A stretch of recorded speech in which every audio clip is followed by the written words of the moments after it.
Hey guys, hope you're doing well. I've had quite a few requests to do a longer form, less edited video, a bit more comprehensive, explaining the nodes I use, why I use them. So in this video, I'm going to be showing you my entire Houdini Axiom workflow for creating fires, all the way from Houdini to rendering in Blender to the post effects I put in After Effects. So I hope you find this video useful, and without further ado, let's get into it. So I'm going to go ahead and create a geo node. And I'm going to name it Fire Sim because this is where we're going to be creating our fire simulation. And if I jump in that by double clicking it, I'm going to drop down a sphere.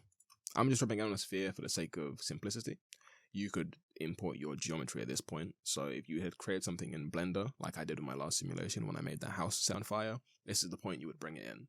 So you would go import, so file, import geometry, not Filmbox FBX, but geometry. And then you could then select it and then accept and then bring it in. And this is where it would be, instead of your sphere, you would have your geometry.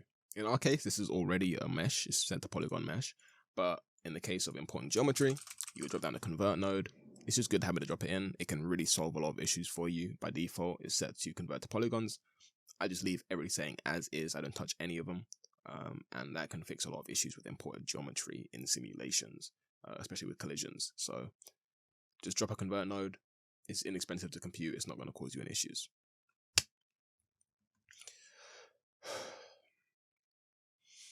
If you import geometry and you're wondering why you can't see the polygons, like I can, the lines around it, if you come up here to this little square, press this, you can go ahead and select multiple view modes. You've got wireframe, wireframe ghost, etc.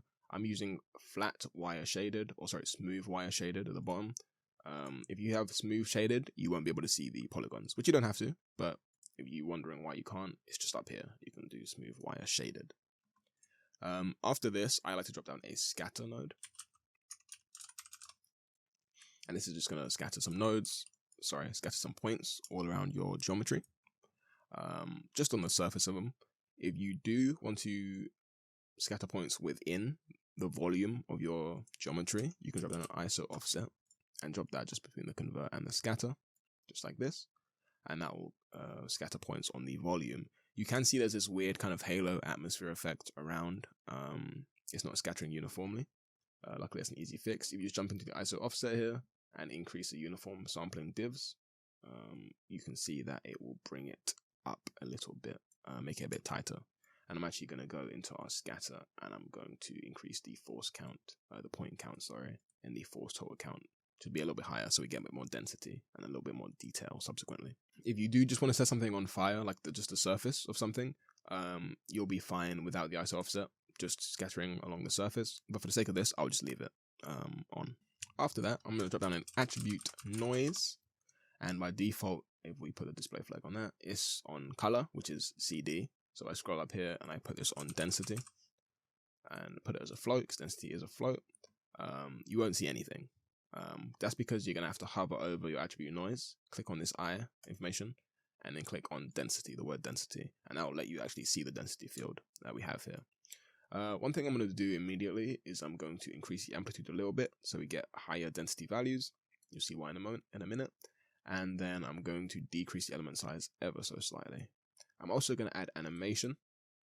And when you add animation, just make sure that your toggle real-time or real-time toggle is ticked or clicked down here, because if it's not, it will play through the timeline as fast as possible and it's not an accurate representation of the animation. So click that on and it will play at your playback speed setting, which is 24 by default, just up here. If you press play, you'll see the actual speed of the animation, which is a bit fast for me. I'm going to put this at like 2.5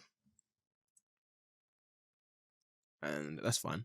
The reason I am animating this is because I'm going to use certain points here, depending on their density value, to emit the flames so that the whole object is not uniformly on fire, which makes it look a bit more dynamic and a bit more realistic, in my opinion. Unless you douse something completely in gasoline and set on fire, it's not often that something will be uniformly on fire. There'll be patches that are slightly less hot than others, some parts that won't burn as well. So I like to add this for a little bit of visual interest. After this attribute noise, I'm going to go ahead and drop down a group. And immediately I'm going to name the group up here, emit. You don't have to name it emit, just name it something you can remember and spell reliably so that you don't misspell it and break the whole simulation. And I'm going to set it as a group type points. And I'm going to set my display flag on that. You can see immediately it's selected all of them, which is why they've turned orange, because we have base group selected. So it's just selecting everything. We're going to go ahead and create a little rule here saying at density, so in relation to the density attribute, anything greater than 1 will be selected, and press enter. You can see that we now have some points selected. I'm going to go ahead and turn off the density preview because it's being a little hard to see. And you can see if we play this, we have got all the points with a density greater than 1 selected at any point in the simulation. With this selection, we're going to create a blast node, which just deletes things. And we're going to select our emit. You can also just type emit or type whatever your group name is in here. But if it's plugged directly in, you can just select it from this drop down. And if we press play here, you'll see that it has deleted everything that is not in this group. There's still a lot of still a lot of points left. So I'm actually going to change our scatter here, or attribute noise rather. You can also just change your group rule and tweak that, because it can be less than 1. You could want points less than 0.5. The rule is not a hard rule. This is just the rule I'm using here. I can change this to things greater than 0.5. And it would be like this. But I'm going to leave it a greater than 1, and then I'll instead tweak my amplitude here. So I'm going to go ahead and leave the display flag on the blast, and then click on the attribute noise. And I'm going to go ahead and tweak this. And I'm going to go ahead and tweak this until I'm happy with how that's looking. I'm just going to tweak the amplitude a little bit more so we get some bigger gaps in the fire. And I think I am happy with that. I might make the total point count a little higher to get a bit more detail in there. Yeah, there we go, just like that. After we've got the selection we want, I am going to add a point velocity, which you don't have to add, but I like to add for a couple of reasons. It adds some visual interest to the fire. The fire will inherit the velocity from the points, so it will make it flicker around a bit more interestingly. And I think it's a bit more unique and a bit more realistic as well.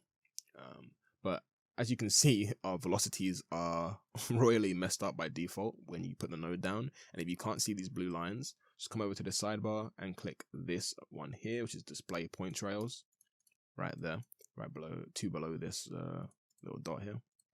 And that will let you see your velocity trails. So the reason these are messed up right now is because it's set to compute from deformation. So it thinks that when one of these disappears and appears somewhere else, that is it moving across. That's why that we have this giant web ball of velocities. We don't want that. So we're going to go ahead and change this to set to value and leave it at 0.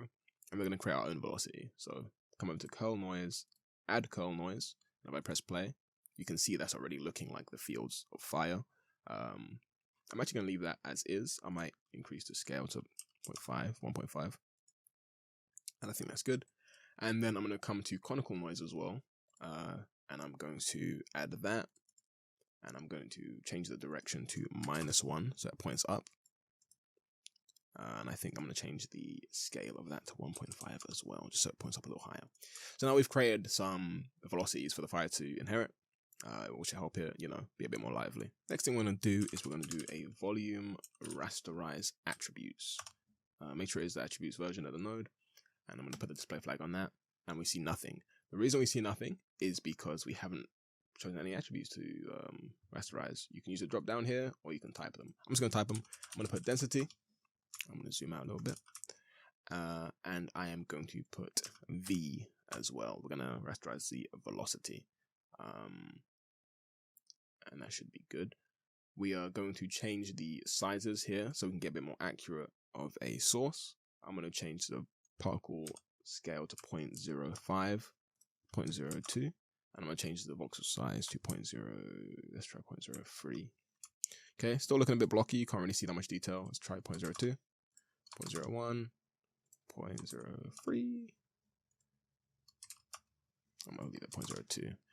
And I think that is going to be an okay source for what we are doing here. I don't think we need anything higher resolution than that. You can also turn on velocity blur, and that will give you a more interesting volume as well, a much more interesting volume. Bear in mind, if you've imported geometry, you're going to have to tweak these values to be appropriate for your geometry, because they scale with the scale of your object. So if you have a huge object, these values are going to be different. If you have a really tiny object, these values are going to be different. So just tweak these to get a volume that is representative of your points. You don't want one that's too blocky. Your source is important, because if your source is really blocky, then the simulation that follows is going to look a bit wonky. So it's good to get this dialed in while you're here. All right, so we've created all these nodes, and this is actually basically all you need to create a fire simulation, even just in base Houdini Pyro Solver, not even in Axiom, because we haven't used any Axiom nodes here. So for sourcing a simulation, a Pyro simulation, this is almost all you need, barring micro solvers and stuff like that. I'm going to go through these as a quick summary, just to make sure that I haven't skipped anything out and that you understand why we've used all of these nodes. So at the top here, we have brought in our geometry. Again, this could be wherever you want. It could be a square, cone, a house, wherever you want to set on fire. We have converted it to make sure it's a polygon. In our case, it already was, but like I said, it's a good habit. We then make an ISO offset, which you only need to create if you want to set the object on fire completely within itself. So from the surface all the way through the entire volume of it. I don't use this very often because, like I said, objects are usually just on fire on their surface. And if you're adding collision, it's actually going to delete all of the volume within itself anyway. And you're only going to have surface collision. But for the sake of the tutorial, I thought I'd let you know how to use the ISO offset, just in case you had a use case for it and you wanted to know how to scatter within and not just on the surface. Then we have a scatter, which all we've done is just increase the total force count, or the force total count of points up here. Then we have an attribute noise to create some visual interest and to create a group of particles we're going to use to source our fire simulation. Again, press the I and click on density if you want to see the fields. All we've done here is tweak the element and the amplitude, and added an animation with a pulse duration of 2.5, as you can see. Then we have created a group to select everything with a density more than 1. As you can see here with all the orange particles, that's everything with more than 1. I'm actually going to deselect the density again, so you can see a bit better. Then we have used the blast node, which just deletes things, to delete everything in that emit group. Just like that. So all of the object is not on fire at once. We added a point velocity to then add some velocity to the simulation later, which we'll see in just a moment.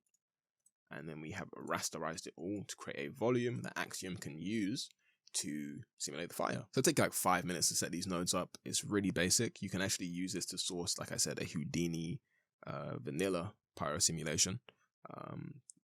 It's not just for Axiom.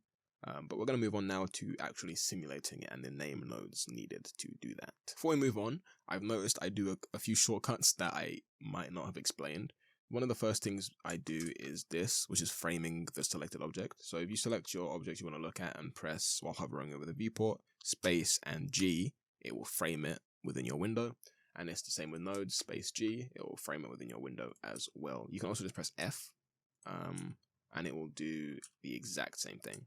While hovering over the viewport and while hovering over the node window. If you have huge node networks, it can be really useful. You get lost, press F, it will put you to what is selected. Another thing I've been doing is creating nodes while dragging off of other nodes. All I do is click, I'm not even holding it down, and I press tab, and I type in the node I need. So in our case, we now need a name node. So I just type that in, press enter, and we have a name node automatically attached. This also works with merges. So you select both of them by dragging over, drag off of one, and type in merge, and it will just pop that in for you. And this is one I use a lot, so that's actually a really useful one to know. We do actually need that merge in that setup, but we'll come back to that. So the first thing I'm going to do here on this name node is go name equals density, and we're going to put temperature, and then I'm going to hold Alt and drag this away to create a duplicate one, and we're just going to change this to fuel. Again, please make sure that this is typed and spelled correctly. I have had some 3 AM simulations where I have gone crazy because I typed density or desnity and I haven't noticed until later. So make sure these are spelled correctly or your simulation will break. So we're going to go ahead and select the volume rasterized attributes and type a merge. Put that down there and put a display flag on that. Not much will change. So there is a couple things to bear in mind here, and I will explain what these names do. So in Axiom, you need to let the solver know what is coming in from where. It needs to know what's fuel, it needs to know what's temperature, and it needs to know what's density. All we're doing here is telling it that information. So we're telling it that we are bringing in temperature and we're bringing in fuel. There's already density on this by default because we applied that all the way up here on the attribute noise, so you don't need to worry about that. And also the volume and rasterized attributes by default has density because it's a volume. So that's all we're telling it. Now, it seems a bit confusing. You're probably wondering, why is this name node not connected to the merge? And to answer that question, I don't know. I think it's because we're not using this fuel. The documentation is quite vague on, you know, the naming. All it tells you is to name the attributes. I do think we can continue the whole simulation without this fuel node because we're not using combustion. However, I just put it there for good luck at this point. I don't know what will happen if I get rid of it. One thing you can do as well, which has worked for me, just to clean up my nodes, is I go into the one node that's merged. I go into insert another one here, just copy that, paste another density, and I just name this one fuel. That just adds the fuel in. We're not going to be using the fuel anyway for this, but you know, if it gives you peace of mind, you can add it like that. But again, you know, if you want to be safe rather than sorry, you can just have the original setup here, which is the way I learned it and the way I'm going to use this tutorial. Now we have everything we need to create our simulation. So we're going to drop down an Axiom solver off of the merge. We're going to put our display flag on that. And we're going to zoom out for a moment. I'm actually going to turn off this bounding box because it's annoying. So I'm going to go up here, as previously mentioned, and go to smooth shaded. And that's going to get rid of the bounding box for us. And I'm going to go and press play. But you're going to see we are getting some smoke emitted. You're going to see the smoke is kind of going everywhere, and that is because of our point velocity. One thing we can do after the volume rasterize is drop down a blast and just replace these with that. And then we're going to go and put at name equals density, and we're going to delete non-selected, so everything that isn't density. And if we come down to this, you'll see that that is coming up normally without the crazy velocities. If I put this little bypass arrow on, it just means it's going to ignore it without me having to delete it, which just saves me some, you know, putting the blast back in. If you want to keep your velocities and they're too crazy, you can just come back up into the point velocity and just, you know, just turn them down. You can just turn them down and then press play again, and you still see you get a little bit of that velocity. It's just not as crazy as it once was before. We try this as well. But this is things you can tweak. I think for the simplicity of this tutorial, I am going to enable this blast and just keep it simple. Now, if you know anything about Axiom, you're probably wondering, why don't I just use a source shape? And I will show you why, and I will explain what a source shape is if you don't know anything about it. So I'm going to drop down a Axiom source shape here, and I'm actually going to grab this, just wiggle it to disconnect it. I'm going to plug this into the source shape point here.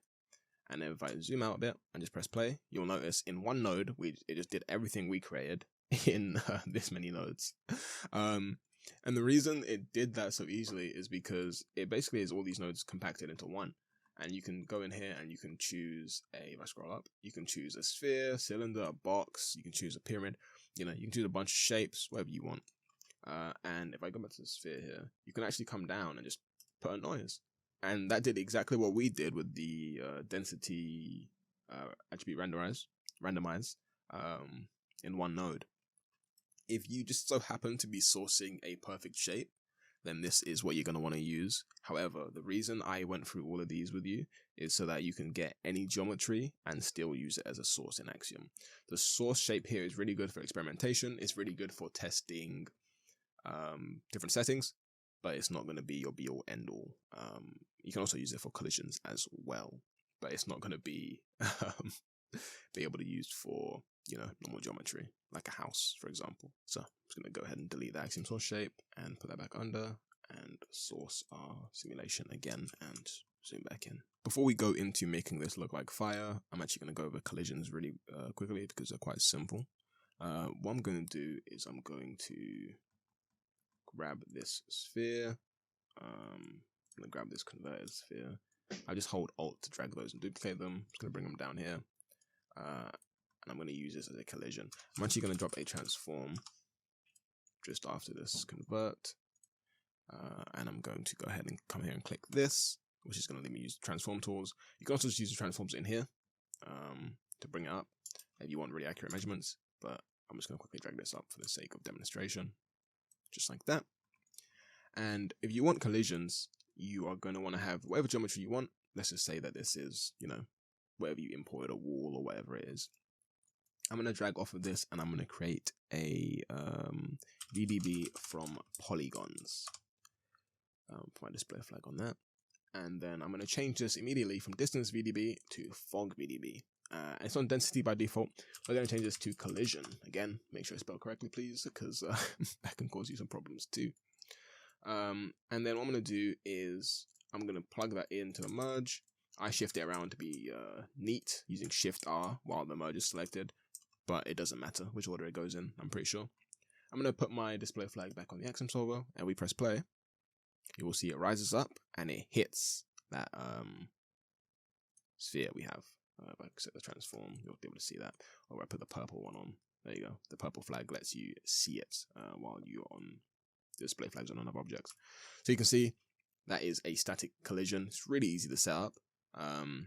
All you need is to have this as collision, and then Axiom will recognize it. That's it. It's really simple. Go ahead and delete all that though, because that's not the focus of this. I just wanted to get that out of the way. Alright, I just did a whole video on my exact fire settings for the Axiom solver. I am going to go over them again here, just because I'm going through my whole workflow and I don't want to skip for anything. But I did do a video just on those settings, just so you know, and I'll be on screen now if you're interested in that. But moving on, one of the first things you need for fire is reference. Let's just imagine you have your reference ready. You've seen your reference already because I went on a big spiel about reference in the previous video, and I'm not going to do that again. So let's just imagine you know what you want your fire to look like. The first thing you probably noticed if we press play is that this fire is, well, it kind of looks like you've just blown a candle out. And that's because the timescale is incorrect. The fire is moving way too slowly. It has no life to it. So the first setting I go and change in the solver is in simulation, and I change the timescale. Right now it's on 1.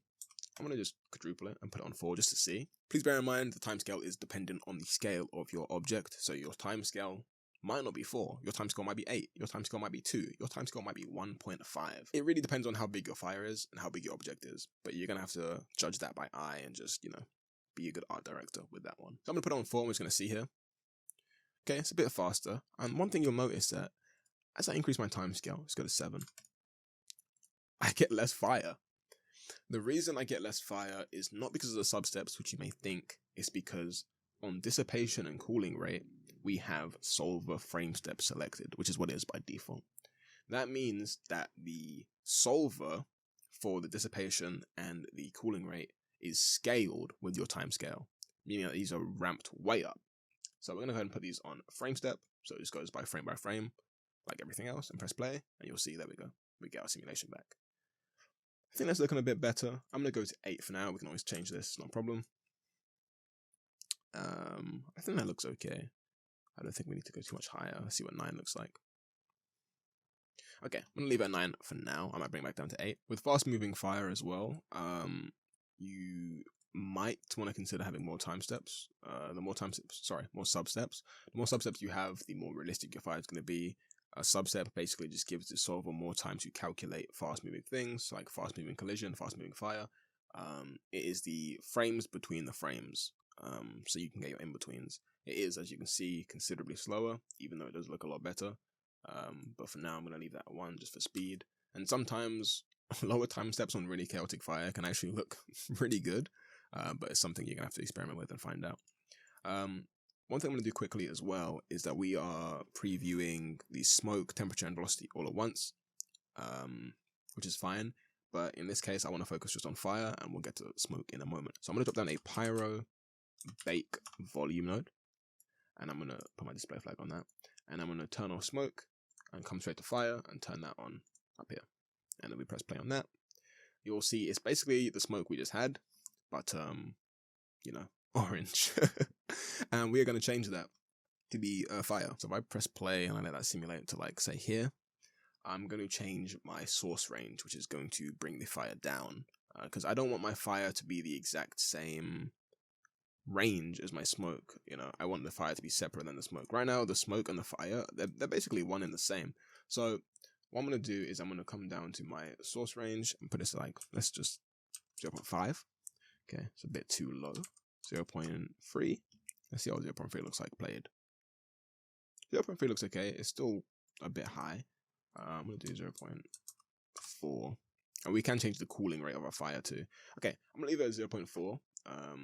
I think that looks okay. And we are also going to change the cooling rate of the fire. I also may speed the fire up even further, to be honest with you. But I think that looks okay for now. You got to bear in mind that this is a low resolution preview. It's at 0.5 division size, which is, you know, not very high res. If I put this to something like 0.3, which doesn't seem like that much of an increase, you're going to get a much higher res fire. It's going to be much slower though, so I'm going to leave mine at 0.5 for now, and then we can, when we bake this, we will increase the, or decrease the division size, so we can get a crispier fire. But for now, we're going to put it on 0.5 just for preview purposes. Okay, let's tweak some things with these settings. I'm going to come over to the sourcing, and I'm actually going to increase the temperature by just a little bit. I'm going to increase temperature to 2, so I'm doubling it. I say a little bit, I'm doubling the temperature. There's just a few parts where the fire dips down and was a bit, you know, it was almost dying out, so I just increased that. I think maybe 1.5 maybe is a bit more appropriate. Okay, 1.5 is fine, but then I'm going to come back into this and tweak this again to be representative of the fire. That's far too low. Let's try 0.45. Oops. There we go. You could really be in there forever tweaking it. I think I should probably just leave it be for now. I'm going to come back into Axiom Solver. I'm going to come to the simulation tab. And there's a few effects I'm going to tick on that are really going to help the fire sell itself as fire. So I'm going to tick on both disturbances, 1 and 2. There is a third, I'm leaving that off. And then turbulence 2, I'm going to tick on. And then confinement.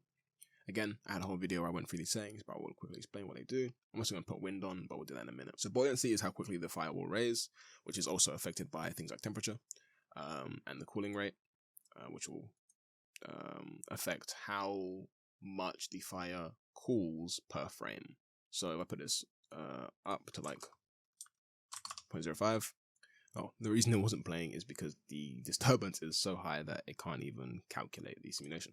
So let's start the disturbance instead, and we'll come back to cooling rate. So with the disturbance, we're going to put this down to like 0.05 and then 0.06 maybe. And let's give that a play. I'm going to put that back on the Pyro Bake node. Okay, you can see that's a little bit too high still. It's shredding it too much. What the disturbance does is, as you can see, adds small details to the velocity field. So it's basically adding noise to the velocity field to create more interest and detail. But it can be a bit crazy. So I'm going to put this on 0.2, 0.3. Let's play that. Okay, that's looking a lot better. And confinement, it basically just adds free detail to the velocity field as well. It's kind of like another disturbance. I just leave that at 1. I don't really ever change it. And turbulence is as it sounds. It adds turbulence to the simulation. So if I go to turbulence 1 and change that to 10, we're going to see the flame flicker around a lot more. It's kind of sputtering out. And disturbance 2 is the same thing. It's just with a smaller scale. So smaller swirl size. So it'll do turbulence, but in smaller swirls instead of really big sweeping swirls. I kind of like that 4. But I'm going to put it under 3 for now. There you go. That looks quite nice. Now we've got that sorted. If we come back up to cooling rate again, if I put that at like 0.05, you'll see the fire is a bit shorter. If I put this up to 0.1, the fire is even shorter because it is cooling by 0.2 every frame, which is quite a lot. I'm going to leave it at the default setting for now. Sorry, this one. There you go. The dissipation is basically the same thing, but just for density, for smoke, which we are not going to be really using from this simulation. We're going to create smoke a different way, so we're not worrying about that right now. So I press play. That's looking pretty good for a really low res fire sim. I'm going to go ahead and increase the division size real quick, just to see what we're working with. And yeah, that's looking good. I would add more detail. I might turn one of the disturbances down even more. If I come to this one, try 1.5, try 2. Yeah, I think that's looking okay. I might actually keep that too. I think I quite liked how that looked actually. Added a bit of chaos to it. Okay. I'm gonna change that back to 0.05 for speed, and then I'm also going to add wind. Wind 1 by default is usually quite a lot for most simulations, so I'm gonna put it at 0.35. Even that is looking quite a lot. Let's try 0.25 here, so we don't get our simulation blown to kingdom come. Even that looking quite a lot. 1.5? 0.15? Okay, 0.15 is looking okay. We're going to change some settings anyway. We're going to scroll down, and in wind, we're going to enable the turbulence for wind, and see what that looks like. There you go. That adds a bit more interest. I'm going to up the strength to 2 as well, so we get a bit more turbulence in our wind that's blowing it. So it's not one consistent source of wind, and adds a bit more interest. I still think the wind's a bit strong, so I'm going to put that at like 0.1. Yeah, that's a bit better. Again, all these settings will change drastically depending on the scale of your fire, what object's on fire, so please play with these and don't just copy my settings, because you will get a very different result depending on what you are setting on fire. That's a really simple fire created there. I'm actually going to cache this out before the Pyro Bake node, because you're going to bake in your settings and you want to change what the fire looks like afterwards. So I'm going to go ahead and put down a file cache node. And in this file cache node, I'm actually going to name it Pyro Sim, and I'm going to change it from bgo.sc to vdb. And one more thing in the Axiom solver, sorry, if you come back and scroll to settings, change the field precision to 16-bit. It's not going to affect the quality, and it's just going to save you some hard drive space or SSD space. I'm going to change the solver back down to 0.3. I could definitely have this smaller. Axiom is even faster when it's caching because it doesn't have to update the viewport, but I don't think we need that for the sake of the tutorial. I'm just going to leave that at 0.03 for a fairly decent fire sim. And again, I'm putting the Pyro Bake volume after the file cache so that we can still change what the fire looks like after the fact without baking it in. So if you're happy with where that is, you can change where it is here. Sorry, not that one. Change where it is here. $hip just means it's going to be saved where your hip file is saved, which is your Houdini file. So wherever you've saved your Houdini file, it's just going to save it in a folder there. If you're happy with that, you can leave it as is, or if you want to change where it is, you can, well, change where it is. But if you're all happy with all that, you can go ahead and click save to disk. Just make sure it's evaluated as frame range, and that is, a frame range you're happy with, 1 to 240, which is the whole timeline by default. And then click save to disk. Alright, after you have baked that, you can go ahead and preview it, if you would so please. And you can see your fire. Again, this isn't exactly playing real time. It's just a tiny bit slower because of the voxels. But you can get a really good feel of your fire just from that. So, you might be asking yourself, if you're rendering this in Blender cycles, why are you using the Pyro Bake volume node in Houdini? Because that's not going to export any settings. The reason I use the Pyro Bake volume node is because it allows you to get a look for how tall you want your fire here. Yes, the settings don't export to cycles from the Pyro Bake volume node, but it's still really good to know, because if you're going to render in Houdini, the Pyro Bake volume node does matter. It does affect how it looks in the stage when you render it. So it's good to know. And also, it lets you know the values you bring it down by, because there is a mapped range in cycles. I won't be using it for this tutorial, but if you really want to be really specific with your range you're mapping later on, which will make sense when I show you later on, then you can use these values to reference that. Also, I just find this easier to art direct your fire if you can just look just at the fire alone, rather than just a pyro sim, which looks like this, which looks nothing like what we simmed, which looks like this. They look drastically different. So I think the Pyro Bake volume node is pretty important, even if you're exporting to cycles or another program. All right, now we've got a fire. You're probably wondering, well, what's our smoke? And we're going to create that right now. I don't create smoke based off of the Pyro Sim because you have less control over smoke, and a lot of the time if you change the smoke, or density I should say, it will change the temperature, which is the fire you're looking at now. And I like to have control of those separately if I can help it, and I can help it. So I'm going to teach you how to help it too. So I'm going to move that off to the side for now, the Pyro Bake volume, and I'm going to drag straight off my Pyro sim, and I'm going to create a blast node. And immediately I'm going to target the temperature. So name equals temperature, like that. And we're going to blast everything that is not temperature. So we're going to click delete non-selected. Okay. And then we're going to create another blast node. Let's move this over here. Just going to alt drag. Oops, I just created the whole wet network again. I'm going to alt drag just this node. And then I am going to change this to velocity. So at name equals vel. So delete everything that's not velocity. And what we're doing is just creating another source for our secondary simulation. What we're going to do is we're going to create a simulation from our Pyro simulation. We're going to create a smoke one from our fire sim, which is, kind of how smoke works, it's created from the fire. So we're going to do exactly that. So you're going to see something familiar now. We're going to create a name, and we're going to go ahead and we're going to name that temperature. So name equals temperature, and then we're going to go density. And you might notice that this is the opposite of what we did before. So before we did name equals density is temperature. We're doing the opposite now because we have the temperature here. If you middle mouse click and hold, you can see that, or you can hover over and press I and see it. See, we have temperature here. So we're going to turn this temperature into density, which we can use for smoke. So what we're going to do is we're going to grab all of these and just do a merge. And you'll just see you've got all of your good stuff there again. And then after this merge, we're going to drop down a VDB resample. The reason we're dropping down a VDB resample,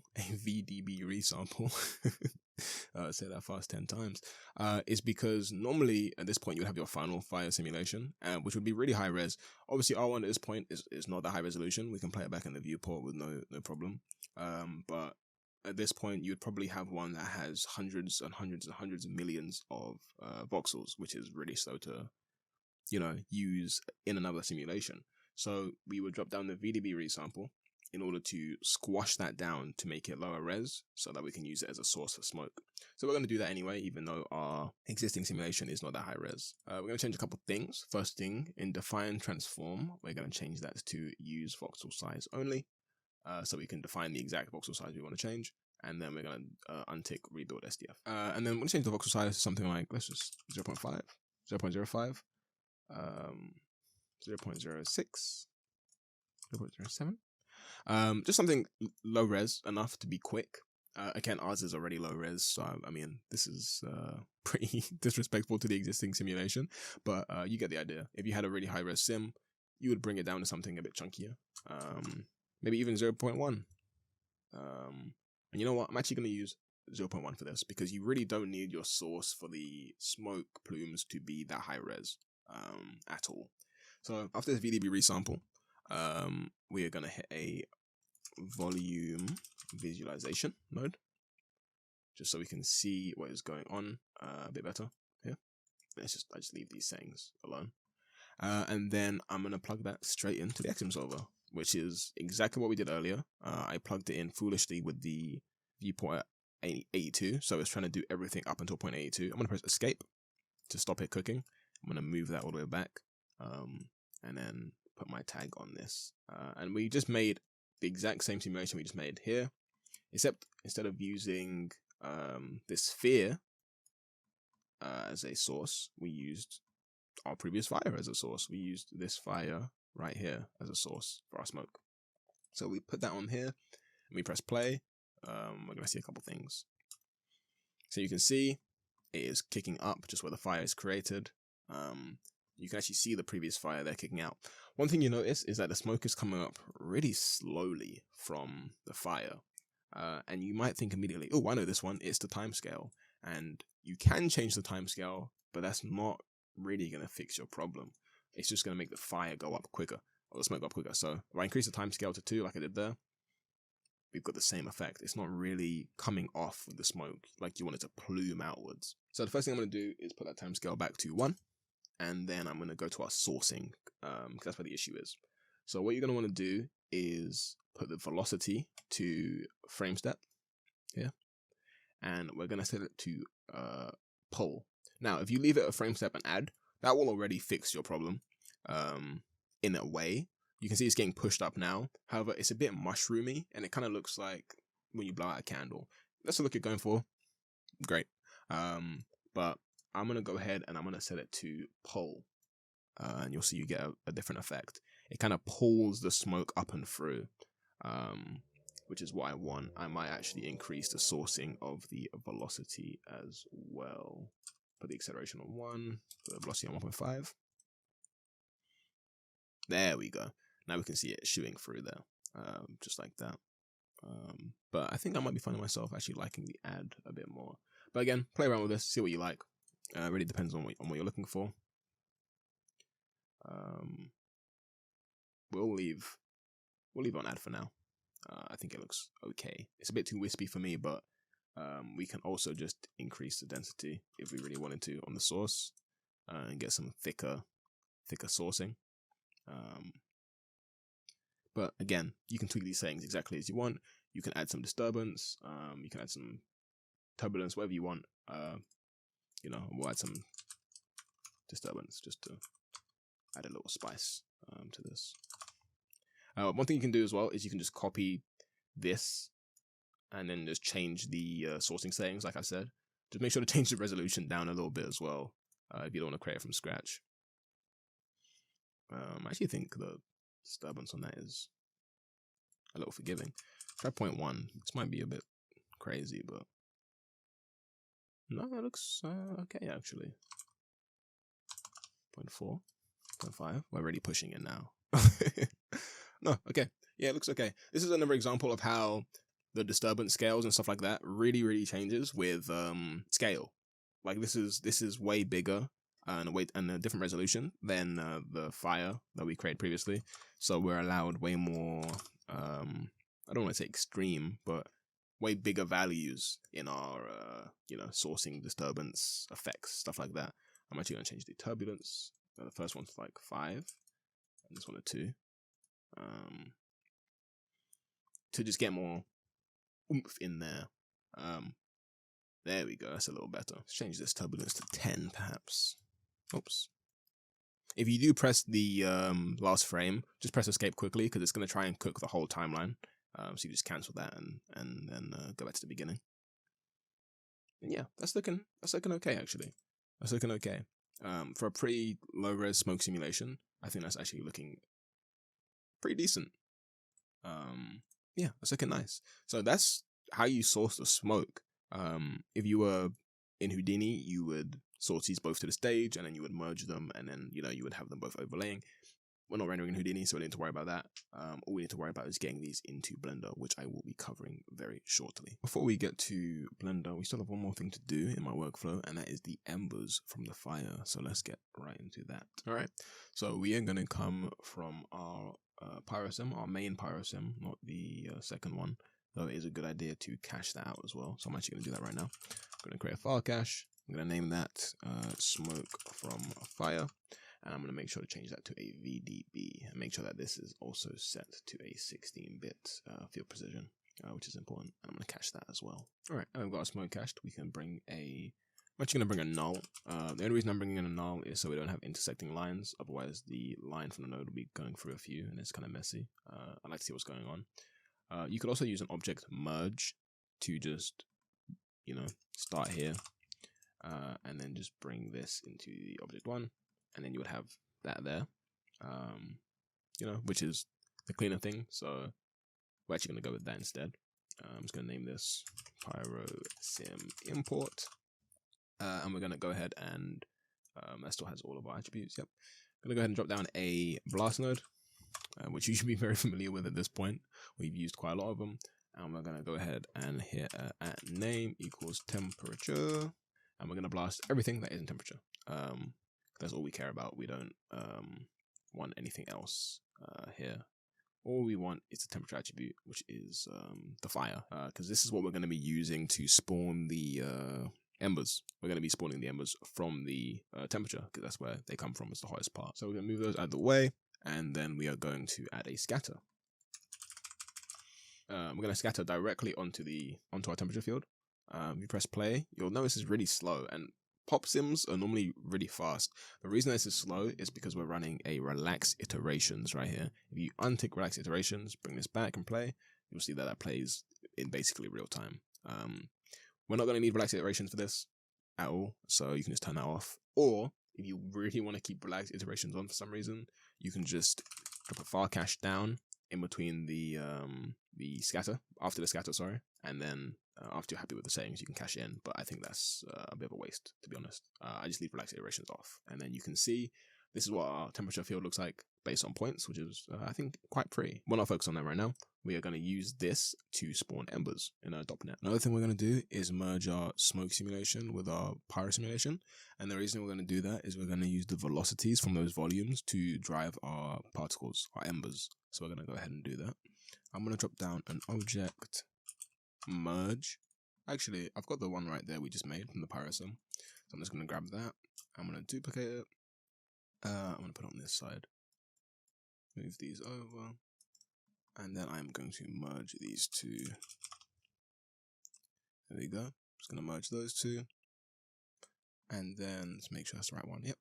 Merge those two together. And then after that, we're going to do a Pyro post-process node.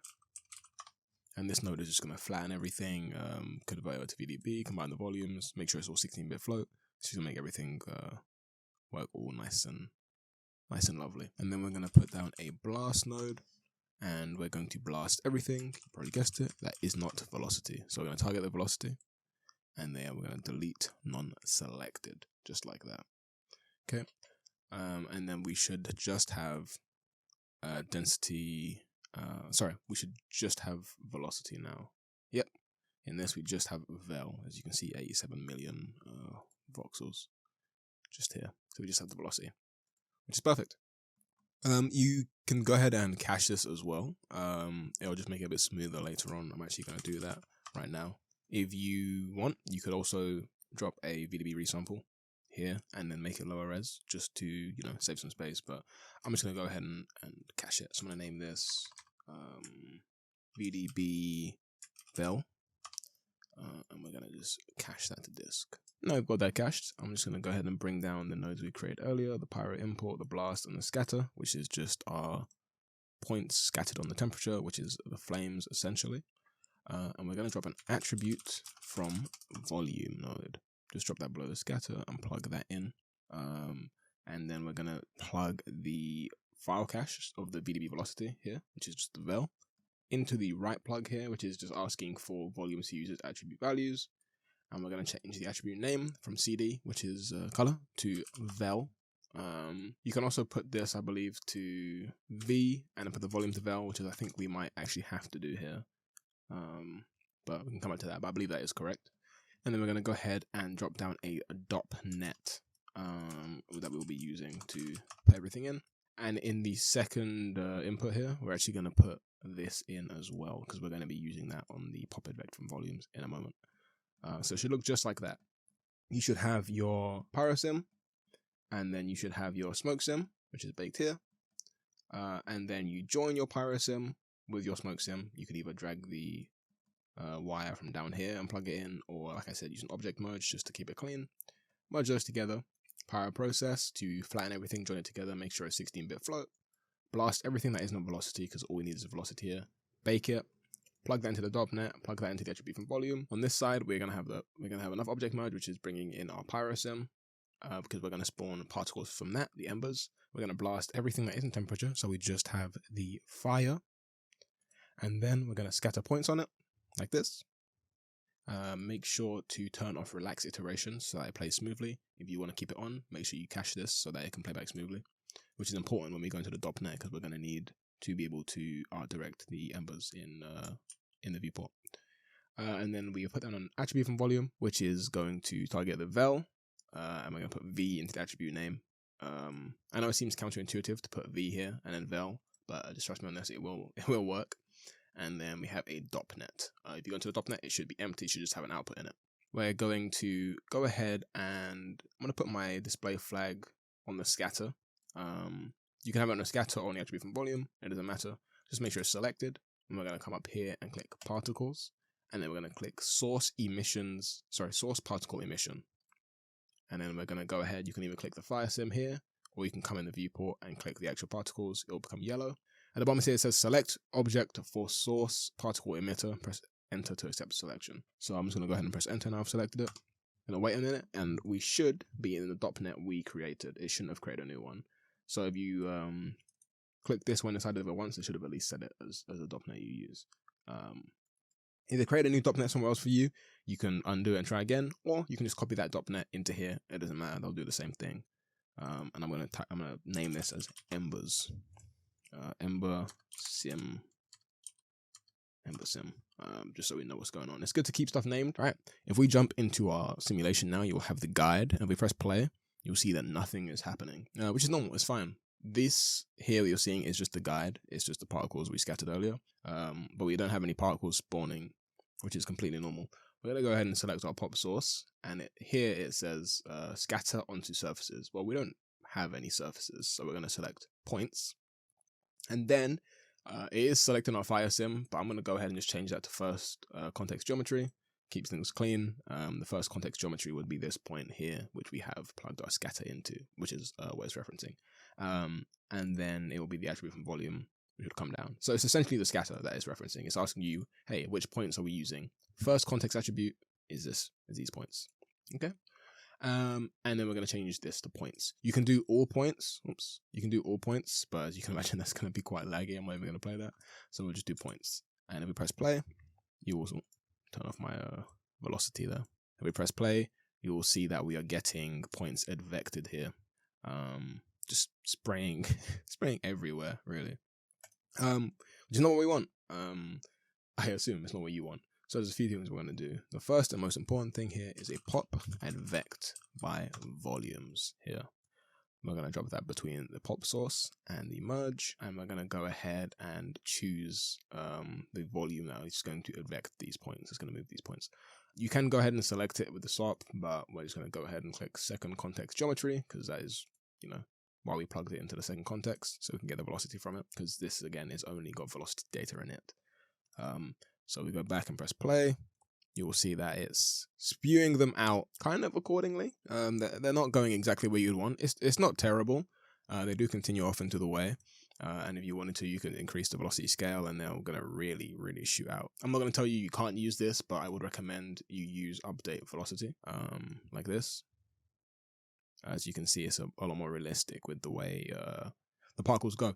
The one thing that is a bit of a pain with update velocity is that once they leave the bounds of the volume, they will begin to not carry on. You can see they get stuck, which is a really cool effect, but it's not the effect we're going for. Now, I did a lot of research, and there's a few ways to prevent this. There is a script you can write to mix age of the particles with velocity blend, so that the older they get, the lower the velocity blend goes, because the lower the velocity blend, then they keep their inherited velocity more. You can also just play with this, but I haven't really found super satisfactory results. I mean, you can see it goes a bit further, but they still stop. Again, you can use update force and then take off treat as wind, and that works, but I still don't really get like the nice curls I want in the simulation. So again, you can use the other modes if you really want, but it's not something I'm gonna do here, because I do have a solution that works for me when it comes to these particles stopping. One of the first things I'm gonna do is drop down a pop force node. So just pop force, and I'm gonna drop that between the advect and the merge. And we're going to set this one up to be small swirls. So I'm going to do, let's do about 20 in the amplitude. I'm going to leave everything else. Actually, I'm not. I'm going to make the pulse length 0.5. Swirl size 0.5 as well. And if we press play here, you will see that these particles that were previously stopped are now, fluttering around a little bit. They're kind of like fireflies, or like a group of midges, or gnats. It's not exactly what we want still, but at least they're moving still. And then we're going to hit a pop force again. You could just copy that one, but it's going to be different settings. So we might as well just make a new one. And then I'm going to set the amplitude on this one to 20. Swirl size to 5, so we get much bigger swirls. All right, sorry for that interruption, guys. Like I was saying, we have the secondary pop force here. I set the amplitude to 20, swirl size of 5. I left the rest alone, and I just put the turbulence to 10, which I might turn down. So we're going to go ahead and see how that looks. And it's going a bit crazy. I'm going to turn the turbulence down a little bit, but other than that, it's exactly what we want. And we will clean this up, don't worry. There will be a lot less particles. I'm going to turn the, oops, I just pressed the end frame there, so we're going to have to wait for this to respond to me again. There we go, got to cancel it. Turn the turbulence down. There you go, that's a bit more reasonable. I might increase the swirl size just a tad, so maybe 7. Get some bigger swirls in there. I think I'm happy with that. One thing you might notice is that there's still a lot going on. We're going to cull these particles, and we're actually going to start here. One of the ways we can get these to be a lot more reasonable and to have them die out is to change the, it's actually in here, is to have the life expectancy go down. So we're going to go ahead and change the life expectancy all the way from 100 to 1 and just see how that looks. And as you can see, the embers are dying off a lot quicker. I'm actually going to give a life variance of about 0.3 and see how that looks here. There we go. So now you don't have a bunch of embers that are just hanging around doing nothing, which is, we didn't want that. It's exactly what we didn't want, and we've culled them. And we're still going to cut these embers down to a reasonable level, but now we have the embers being advected by the volume. And matter of fact, if I just go into the pop source and turn off the guide, we'll be able to get a cleaner look at just the particles that will become the embers. And I'm happy with that. Again, you can tweak the settings, add certain things. Depending on how fast they're moving, it could be a good idea to add a pop drag in between these two forces. It just calms the simulation down a little bit. I think I'm actually going to leave the pop drag out, but it's a good option to keep in mind. And I'm just going to go ahead and just bypass it there. And that's basically all there is for the pop simulation. There's no, everything else is, default settings. I haven't changed anything else. The solver I haven't touched. I didn't change the time frames or anything like that. It's all good. And in fact, you don't need to change the time frame, the time scale in the pop solver, because we're actually going to use a time shift later. And I will explain exactly why briefly. So if we come back out of our .NET here, our Ember Sim, I'm going to go ahead and drop down a delete node. Not a blast. We're just going to use a delete node. Let's set this to that. And then we're going to go and change it from primitives to points, because that's what we're dealing with here. And we're going to use the number, and instead of delete by pattern, we're going to use delete by expression. And I'm just going to click on filter expression here to get the full text box. I'm going to go ahead and type in rand at ID, so a random ID, because the points all have ID numbers, greater than, let's just say 0.97. And then anything greater than that will get deleted. So let's have a look at that. I still have the pop sim showing here. There we go. If you have that problem, just come up to the little circle next to this cube and just change it from ghost other objects to hide other objects. And if we move that back again, we'll see we have considerably less embers. This is still a lot of embers, I feel, for this kind of fire. It's really spewing them out. So I'm just going to go back into the delete, and let's change that to 0.99, 0.999. No, that's too high, 0.997. Let's just leave it on 0.995 and then have a look and see how that is. So I think that's a decent amount of embers. You can really tweak this random ID. You can delete by velocity if you want. So particles below a certain velocity you can kill, particles of a certain age you can kill, which is essentially what the, well, not essentially, it's exactly what the lifespan is doing in the solver. But there's a lot of ways you can do this. They still don't look quite like embers at the moment, and we are going to remedy that now. We're going to drop down a time warp, which is a scary seeming node. I know it's got a lot going on in here, but all you need to do is leave it default settings and make sure that the output frame range and the input frame range are the exact same, 240. Once you change the bomber to 240, this top one might change back to 100. Just put that back to 240, and leave the substeps alone. All you're going to do otherwise is tick interpolate between input frames, and that's going to give us some nice in-betweens on our particles, which we are going to use for some trailing. So if I tick on enable playback at fractional frames, you'll see we have some very lovely in-betweens there, and we're going to use those to get some nice curls and curves. So I'm going to drop down a trail node. That's a trail node. A trail node, if I can type. I'm going to put the display flag on that. Let's move this here. I'm going to bring the trail increment down, and I'm going to increase the trail length. And if we play this now, you'll see we get those nice embers. Oh, yeah, we get those nice embers, and you get a good feel for how quick they're moving. You can increase, the speed they're affected in your ember sim if you want, and it just gives you a good idea of how fast they're moving. But I actually really like this, so I'm gonna leave it as is. You can make the trail longer, shorter, whatever you want. You'll notice that if we zoom in, it is just some dots with some gaps. And while you can bring these into Blender, you're just gonna end up scattering some, like, I don't know, circles on these, and if it's a close up, it's not gonna look very good. So we are gonna get around to making these actual geometry. But I do want to show you why we added this time warp. If we go ahead and bypass it, you will see. Let's get to a curvier one like this. You see how it's got that nice curve in it? If we disable that time warp, you'll see it becomes straight because we don't have those in-betweens to lead any of the particles. And it still looks okay, but it looks a lot nicer with the time warp. It just adds that little bit of detail. And it's really not that heavy to compute. After that, I'm going to add a add node. And then I'm going to go ahead and come to the polygon section and group. And then I'm going to go to the add section, add by attribute, and add ID. And I'm going to move my display flag to that. And you'll see it has created these nice lines. Now they are solid lines. They're not just points scattered. I think it's quite mesmerizing. And then we're going to give you some geometry. And we're just going to do that by adding a polywire, which is a lovely node. It does a lot of work for us. I'm going to zoom in, and you see it's given these very thick cubes around them. We're going to just go ahead and change the wire radius. You can go ahead and type if you want.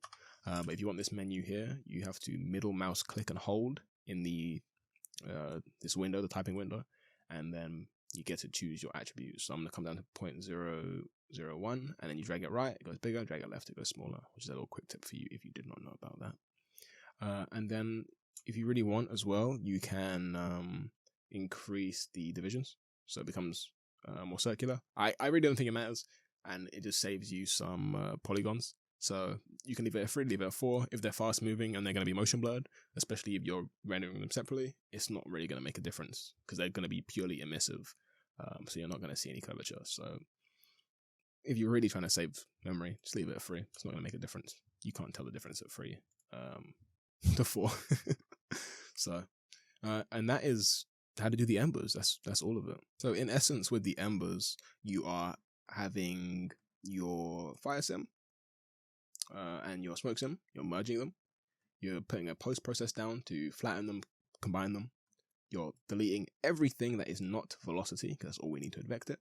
You're then going to bring your pyro sim in again, blast everything that is not temperature, because that is the fire, and the embers come from the fire. If you don't use this node, your embers will be scattered on everything. So they'll be spawning from the smoke itself, which, if the fire is chaotic enough, might be fine. But it's better to just spawn it from the fire. And then we're scattering points onto the fire. And then we have an attribute from volume, which is targeting V, or it's targeting the velocity, and it's transferring that to the V on the particles. Because you have to realize that vel is the speed or the velocity attribute for volumes, and V is for geometry, like points and other data. So you probably don't need both put in here, but I think there's no reason you shouldn't. Just why not? Make sure the sim works. And then we are going into a DOP sim, or DOP network pop sim, and it is created from the base source particle emitter. All we've added here is a pop. Is we've changed the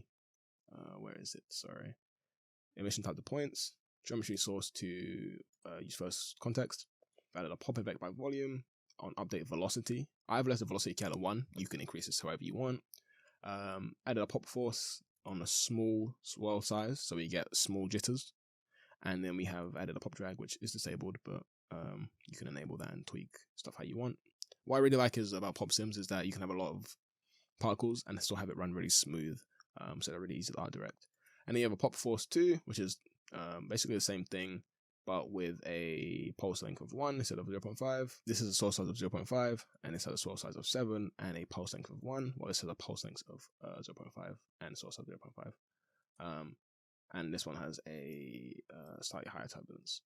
But in essence, all this one is doing is making them move around in a smaller swirl pattern, and this one is making them move around in a bigger swirl pattern, which is giving us the bigger, grander motion after it's been advected. And then in the pop sim again in birth, we're just bringing the life expectancy down to cull all of those ones that hang around a bit too long, and we're giving it a life variance of 0.3 so that we have some that live a bit longer, some that live a bit shorter, and we get some variety. After that, just deleting points based on random numbers, random IDs, because like I said, points all have numbers, have IDs. You can check them by clicking display point numbers if you really want, and you can see them. And then we are time warping to get those lovely in-betweens, putting a trail down, putting an add down, making sure it's on polygons by group by attribute ID, and then a poly wire on those as well, making sure to bring down the wire radius. And then we get some lovely embers. And we're going to prep these to export now. We're going to prep everything to export to Blender because we are basically done in Houdini, believe it or not. It's taken a little bit to get to this point because I'm explaining everything, but you could really make this simple fire sim very quickly with this workflow if you're not explaining it to a bunch of people. So we're going to go ahead and drop down a ROP alembic output. I do have to bear in mind, or I do have to let you know, that I do believe ROP alembic outputting is node locked in, I think it's Apprentice versions or Indie. I think it's Indie version of Houdini. Whatever the free version of Houdini is, I don't think you can export ROP alembic. I could be wrong, but I don't believe you can. So in that case, you're going to just have to render in Houdini or buy a license so you can export your embers. But assuming you have access to this node, we're going to put that down and just going to name it, because why not? We're going to name it Ember LM. And then I'm going to name the output that as well. Ember, or just embers.abc. I'm just going to leave that there. Leave everything alone as is. And we're going to do the valid frame range to render frame range. You don't need to do $F, which is Houdini's way of saying $F just means frame number. So if you put $F at the end here, the file will be called embers 1, embers 2, embers 3, embers 4, all the way to 2040 as a sequence, which you do need to do for volumes, but for Alembics you don't need to do this, at least for Blender. You might need to do it for other programs like Cinema 4D. But for Blender, I leave that alone, change it to render frame range, and I leave everything else alone. All I do is choose a place for it to go. So I'm going to go ahead and save that to disk. Okay, that's all rendered out or exported out. It's just giving me a warning that it's renamed the node polywire to resolve some collision stuff. It's okay, it's not important. It's a yellow error. It's always worth checking your errors, but this one is still non-issue. So we're going to go ahead and export the other, or we're going to go over the other exports for the volumes. You should actually, if you set your exports to VDB, you should already have everything exported. In the case that you set yourself to BGO.sc, that's fine. Just make sure you go to the file cache. So this is our first fire sim with the actual fire. Just going to click on the file cache itself and click the drop down and change that to VDB. And you're going to do that for the other fire sim as well, for the smoke sim, sorry, in .vdb. And when you export these, they should export. If I go to this, let's go to Pyro V1. Okay, so these have automatically put in the frame number, so you don't need to put $F after that. But it is a good habit if you're not using constructed to put in $F after your naming convention, so that you can have the frame number involved. But the file cache did it for us, so we don't have to worry about that, which is great. As you can see, I have all of my caches here. I have the pyro, I have the smoke from fire, and I have the VDB velocity, which is actually not one we're bringing into Blender. That's actually just my velocity data. The embers will be in the root folder, which is right here. And we're going to go ahead now and bring all of this into Blender, where we will go over the assembly and we will go over the rendering. All right, we are in Blender. This is what my Blender looks like. I have, my custom windows. I have rendered view. I have my node network. I have my world nodes. I have my timeline graph editor. I have my timeline normal. I have my tools. I have my plugins. I have a lot going on. you don't need any of this. You could do this in the modeling window if you really cared. I would recommend, if you do have this, that you would bring up the timeline at the bottom. You can do this by just going to the corner here. You'll see my cursor turned into like a little crosshair. I click, drag, click and drag up. And in the corner here, I can click this little icon and change that to what I need. And in my case, I would want timeline, which is just over here under animation. And we'll just do it here for the sake of visibility for now. When we do shading, we'll move over to that tab. On this brand new scene, my world center is right here, where it is by default. And that's good because I want everything to come in at the same place. Let's say your cursor is over here for some reason, it's in the wrong place. You hit Shift right click and you moved it by accident. That's okay. Just press Shift C and it will reset it back to the center of the world. I'm going to go ahead and import the embers first because they'll be the easiest to edit and the lightest weight. So I'm going to go to File, Import Alembic.abc. And I'm going to go exactly where it was. This is where mine is in my misspelled full Pyro Workflow folder. And I'm just going to double click. I'm going to select my embers. And I'm going to just deselect set frame range. My frame range is 240 actually. So I will leave it ticked. But normally I untick that because the sequence that is in isn't actually, it doesn't need to be cut down to that. But for the sake of this tutorial, I'll leave it on. And I'll press import. There we go. And we should have them imported now. If we move this along, you will see we have our embers here. So I go ahead and select those so we can see them better. You'll see we've got embers spawned in, which is just wonderful. And we will go ahead and shade those later.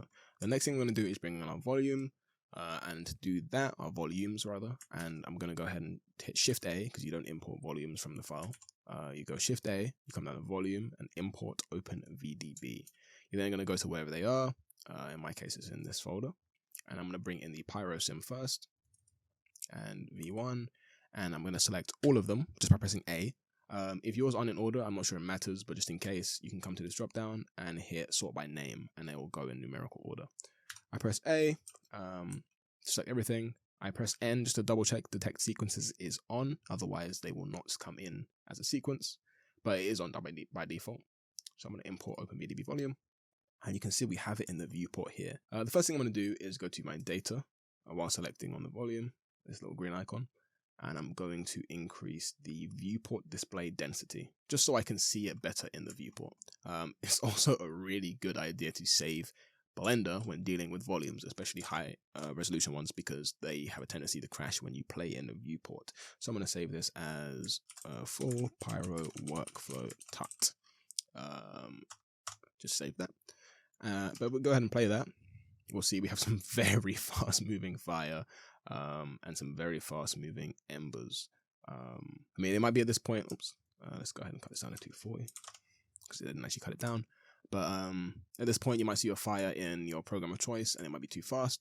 One way to avoid this issue in the first place is to come back to Houdini, and we're going to go to the Pyro sim. I'm going to go to the Pyro Bake volume version of it, and if you want to preview this in the viewport before you go into your program of choice, you can frame up the camera how you want. So we'll go down to this little notepad here. And we're gonna right click it and go flip book with new settings. So we're gonna go ahead and look at this. I'm gonna make sure flip book to end play is on. Everything else should be fine. You can turn on motion blur if you want. It's just gonna slow it down though. You can add motion blur in After Effects if you want. 1280 by 720 is fine. You can increase the resolution. I'm just gonna leave it at default and I'm gonna press start. And what that's gonna do is it's gonna give me a viewport flip book of my animation, which will let me watch it back in real time in Houdini before I go back to Blender, no matter how heavy your simulation is. Obviously, if your simulation is heavy, this is going to be a slower process, but it is quick because it's just viewport rendering. There's no, GPU rendering involved, and it really shouldn't take too long for a simple simulation like this. So that's done now. You can see here it's playing at 24 frames a second. You can change this how you want. If we bring that back to the beginning, press play, we can see exactly how fast our fire is here, which is actually really fast. But that's okay because we are not trying to copy an exact fire of a certain scale.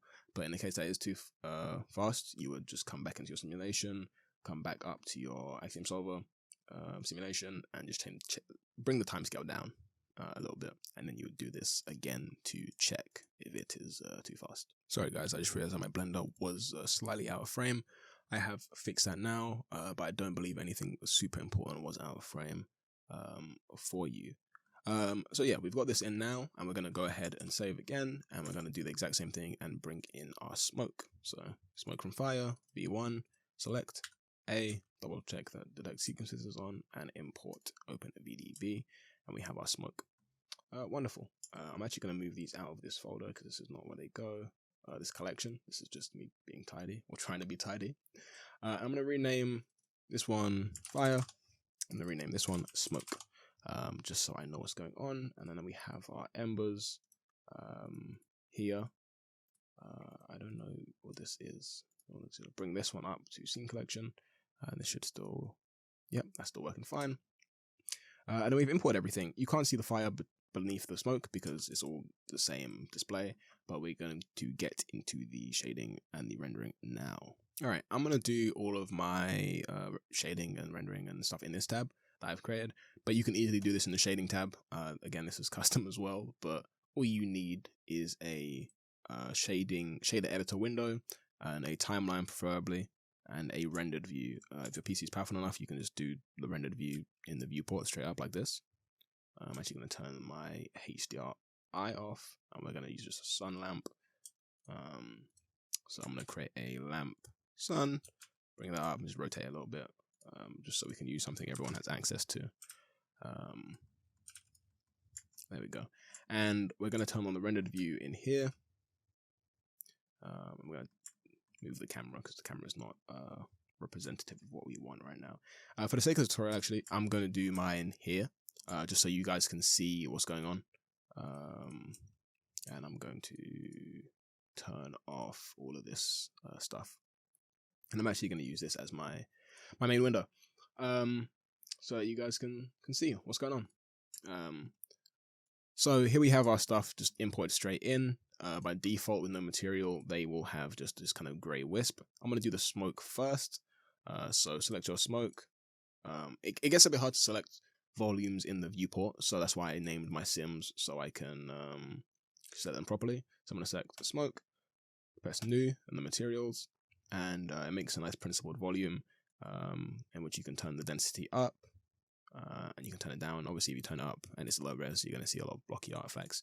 So I'm going to leave this as 1, and I'm going to bring the color down a little bit so it's a bit darker, which is fine for now. We can come back to that later if we really need to. But obviously, the highlight of this simulation is the fire. So I'm going to go to the fire, make a new, and that is going to create the exact same thing. However, we're going to be using the attributes we had in Houdini to make this come to life. So we are going to grab a... Actually, we should do the embers first. Sorry for jumping around, but it would just be easier if we do those. They're really easy. I'm going to do new. You could use the emission here, but there's no need to have all this here when we just need the emission. So I'm going to delete that with X, Shift A, and search for a emission shader. Plug that straight into the surface. Turn this up to like 5 maybe. I'm just going to keep going up a bit. 40 might be too high. Let's go to 20 for now. And we're going to make this, just for now, like a orangey, yellowish color. We'll change this depending on the color of our flames that we choose, but for now it should be fine. I do really recommend that you render your embers separately so that you can add glow to them separately in post. But for this, I will be rendering everything in one beauty pass just so you can see my shaders. I'm going to name this material ember. It's cute to keep your materials named. And I'm going to name my material of my smoke. And I'm going to go to my fire and name that fire. Cool. Now we're all organized. I'm going to go ahead and turn denoising on in the viewport as well. So I'm just going to come to this little TV microwave looking tab. Sampling, viewport, denoise. I'm just going to use the open image denoiser because it's really fast on GPU now in Blender 4.1. And I'm going to set it to albedo and normal. And then I'm going to come back to my fire material. And I'm going to just go ahead and get rid of this so you guys can see the nodes a bit bigger, which I think is a bit more important for you. And I'm going to get rid of this as well because we don't need the curve editor, just so we get a cleaner viewport for you guys. So the first thing I'm going to do here is you might be tempted to come straight to the black body intensity. I'm going to save and drag this all the way up. It's actually really low right now, so I'm going to add another 0 to the temperature. Oh, that's 1 too many zeros. I have made a mistake. You might want to just crank up the black body, and to be honest with you, that actually really does not look terrible. You can in fact even change the black body tint if you want like a yellower fire, and you could render this and be done. If I turn my smoke down to like 0.5, 0.2, let's do like 0.5 was fine. If you change your fire to like 0.5, like that could be it. Your simulation can be done. You just turn the black body intensity back up. Maybe you do like 2 on the black body intensity, or even 5, and that could be your fire. It could be done. But I like to do a little bit more shading with my fire in Houdini, sorry, in Blender. And also I like to restrict it down a little bit because this fire is a bit too high for me. It's not exactly where I wanted it. Because we haven't added the shading we did in the Pyro Bake node in Cycles, in Houdini, sorry, because like I said, it doesn't carry over, so we got to remake it, essentially. But that's easy. We're going to go ahead and drop an attribute to node, and we're going to select the attribute.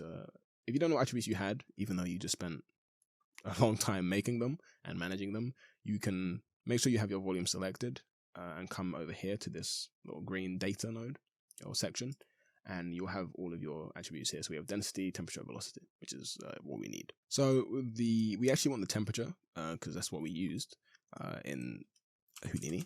So we're going to type in temperature, and we're going to use the factor from this, and we're going to plug that. We're actually going to, let's make sure we reset all of these back. Put that to 0, put that to 1000, and we're going to plug the factor into the emission strength. And right now, you see we have a very weak little fire. I'm going to turn off the smoke just so you guys can focus on the fire. You see we have a very weak white fire. Don't worry about the strength for now. We're going to go ahead and put a color ramp in. I always miss the color ramp because it's spelled without a U. The first thing we're going to do in this color ramp, this is going to be our Pyro Bake volume nodes mapping range. There is a map range node which you can use to put in exact numbers, but I do use this for a specific reason. 1, it's easier and a bit more intuitive, and 2, it matches up with the coloring, which we'll show shortly. So this black here on the far end, if I drag this up, you will see more and more of the fire disappears, and that is very reminiscent of the Pyro Bake volume node on the mapping range. So just bring this to where you want it. I want to put it to like here. I'm going to bring it up just a little bit more. I want to see a little bit more of that fire disappearing earlier. And there we can already see we've got more of the fire, you know, not being super smoky. And I'm actually going to bring this up to here. And then I'm going to bring the white up as well. And then I'm going to press plus. And it's going to give us a gray. I'm going to set this to black. And the reason I set this to black, you can see here immediately, if I delete this, if I set it to white again, you can see that it gives us that detail you can see in fires when they're not super overexposed, where you can kind of see through the fire a little bit. So if I bring that back down to black, you can see that detail immediately, even in a relatively low res fire sim like this. So I'm going to bring this up a little bit, just like that. And then you can leave this at linear or set it to ease. I like to set it to ease because it makes the transition a little nicer. And that is the basis of the of the shader for the fire. But you can stay tweaking that forever. It really depends how you want your fire to look. And then you can still see it looks pretty weak. So we're just going to add a math node in and change that from add to multiply. And that's going to do exactly what you expect it to do. It's going to multiply the value of our fire. So I'm going to set that to just 2 for now. And we'll come back to that when we add color. We can tweak that again. So I'm going to grab this color ramp and I'm going to, using Houdini shortcuts, I'm going to press Shift D while it's selected and drag it away, and I'll get another one. And I'm going to plug this into take the color and plug that into emission color. And you probably get where this is going because it has the exact same mapping. I'm going to set the base as a hearty orange. And then also, sorry, don't forget to plug in the factor into this as well. There we go. I'm going to put the white as a yellow, and I'm going to put this black. I can grab, you can also just hover over the color block and press Control C, and it'll actually copy it to your clipboard. And then when you hover over this black, you can hit Control V and it'll paste it straight back in. Kind of want this to be a little more red. You can really stay tweaking these like forever. And again, make sure you have reference handy, which I actually do not right now. I know how hypocritical that sounds. But there we go. That's a nice hue. And then one thing you're going to do after you've got that is you can see it's still pretty not that bright. So just bring up the multiplication on this. You can tweak this if you want as well. If you bring this back, you'll get a bit more of that red fringe in. If you bring this back, you'll get the fuller body fire. Obviously, right now, there's nothing for the fire to emit onto because we turn the smoke layer off, and we'll turn it back on in a second. And then we're going to go ahead and put the smoke back on, and that helps so much. I'm actually going to return the smoke to density 1. And that's actually the basics of the shading of the fire. It really doesn't get much more complicated than that. The bloom and stuff, which I will show you, I do all in After Effects. But this is essentially what my renders look like out of Blender. I usually do have the smoke be a little bit higher res, because it really doesn't take that long to bake. But for the sake of this tutorial, it's really not a big deal. You know, you can make the density, once you have the fire baked in Blender, you can change the density to be a bit thicker. If it's high enough res, it can support it. If not, you know, just let it be, and you can bring it up even more. I'm actually going to put this on like 35, and I think that's fine. I am going to now angle my camera. So what I'm going to do here is I'm going to put this back to normal view, bring back my widgets, and I'm going to put this on rendered view here. And one thing I'm going to do, you can if you press this little camera icon, you will be put into your camera view wherever your camera is, and then you can press the lock underneath it to lock your camera to viewport, so you can move around. And if I go ahead and enter camera view here, actually let me zoom out a little bit first, unlock that, zoom out. The way I just cropped that to viewport, by the way, is I hit Control B while hovering over in camera view, in the window you're in, it needs to be in camera view. And then I press Control B and I just drag over the whole camera view, and that will cull it to camera view so you don't have all that excess stuff around and it only renders what's in the camera. When you come out of camera view, it will be back to normal, but in camera view it will be cold, which is very useful. Go ahead and save, and I'm just going to go ahead and move this back like this. However you want to get your fire in frame, you know, frame it up, add whatever you want to add in your scenes. Make sure you unlock the camera before you start moving around, because then you're going to disrupt the camera. I'm actually going to make these embers a little bit more orange. Sorry, a little bit more red. Oh, there you go. I think I like that quite a lot. I'm going to do a test render, which I have bound to a macro pad on the side of my keyboard, but I believe it is F11 by default. Yes. No, that's view render, sorry. F12 for an image and Control F12 for an animation. So go ahead and render still. Actually, just before we do that, I'm going to run through what my render settings are typically. So first things first, in my compositing, I don't have any denoise nodes in here. I used to run denoise nodes in there, but open image denoising has gone really good, and it runs off GPU now, so it's very fast. So I use it even above optics. So I have denoise on in render. You have the viewport and you have render. And then I have albedo and normal. The pre-filter is accurate. You can have it on fast. I have it on accurate, especially for volume simulations. I think it makes a bit of a difference. And I have use GPU ticked. These settings are all the same. There's nothing different in here. Light paths all the same as well. You can change the light paths to go through volumes more to get more realistic bounce, which you need to do if you're simulating clouds or rendering clouds. But in our case, it's really not going to make that much of a difference because it's not that dense of a volume. So I'm going to leave that alone. I'm going to leave all of this alone, really. I'm going to come into volumes, however. So if you have a very high resolution simulation volume, then you can come into the volumes tab and have the step rate of the render be, let's say, like 4. And I believe if your simulation is high res enough, you can set this to like 4 or 5 without seeing any noticeable dip in quality. And you can do the same in the viewport as well. Again, this is not a high res render or simulation, so it doesn't make a difference. But if you have a big fire, you can set this to step rate 4. And all this is basically doing is making it a slightly lower res and easier for your GPU to render, which is great when it comes to volumes because they used to be really, really slow in cycles, but they've stepped up the speed. I turn motion blur off. So we do have the velocity attribute for everything, so we could actually render this with motion blur. However, once you render this with motion blur, not only will it take way longer, it will also be a lot more unstable. You might have frames that are blacked out, you might have frames that are too motion blurred, and if you render the whole sequence out, let's say you render overnight, you're going to come back and then that motion blur is going to be baked into your image sequence. You can't change it. If you just do it in post, it will save you a lot of time and you can tweak it exactly as you want. So I really recommend you do not use motion blur in this situation. In performance, I just have persistent data. If you don't have persistent data on in Blender, you might be missing out. It depends how powerful your machine is. If you have a reasonable amount of RAM, I recommend putting persistent data on. It basically means when you render, I'll give you an example. So if I render a frame now, you'll see that it has to build up all of the data in the render. But if you have persistent data on, it won't have to rebuild the scene back into memory every single frame, which if you're rendering animations is essentially a must. I have used tiling off right now, but you can have it on if you're doing a very big dimensions resolution. I have it off because it's not needed. It's not saving me any memory. And again, I have 128 gigs of DDR5 RAM, so I do not need tiling on to save me memory. And that's my render settings. There's really nothing complicated about them. I do a lot of my work in After Effects to make it pop, and we will be doing that exact same thing here as well. All I'm going to do here is just rotate the sun here a little bit, and then we're good to go, basically. One more thing, if you come down to the output tab here, which is the second one, choose your output point first of all, because it'll go to your temporary folder drive.